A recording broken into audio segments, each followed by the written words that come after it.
প্রকৃতপক্ষে আল কোরআন সকল মানুষের জন্য রহমত স্বরূপ। নির্দিষ্ট কোনো সম্প্রদায়ের জন্য কোরআন অবতীর্ণ হয়নি।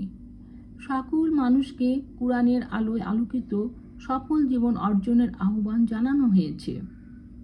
এখানে একটি বিষয় উল্লেখ করা জরুরি যে আল কোরআনকে যারা মেনে চলে তাদেরকে মুসলমান বলা হয়। তার মানে এই নয় যে কোরআন শুধু মুসলিমদের কিতাব।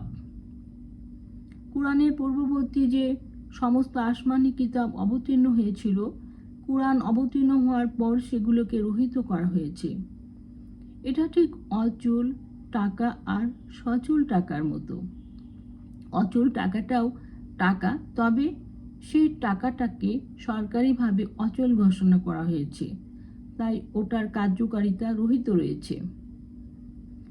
এরকমভাবেই আসমানি কিতাব দেনেওয়ালা মহান আল্লাহ তাআলা কোরআনের আগে যে সমস্ত আসমানি কিতাব নাজিল করেছিলেন সেগুলোকে সর্বশেষ কোরআনের মাধ্যমে রহিত করা হয়েছে। তাই এটা না ওটা ধরনের সংশয়ে থাকার অবকাশ নেই। এই সংশয় আত্মপ্রবঞ্চনা ছাড়া আর কিছুই দিতে পারে না। এ থেকে বাঁচার জন্য কোরআন বুঝে পড়ি। আল কোরআন সকল মানুষের জন্য পুরোপুরি ধোঁকাহীন সত্য জীবনের পাথেয়।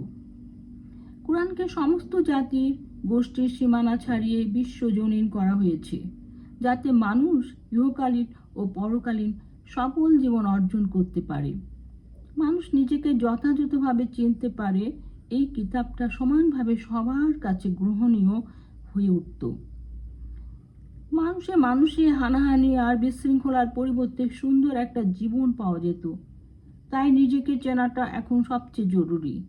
কোরআনের আয়াতে আয়াতে চোখ রাখি আর নিজেকে চিনি, ইনশাল্লাহ আল্লাহকে চেনা হয়ে যাবে।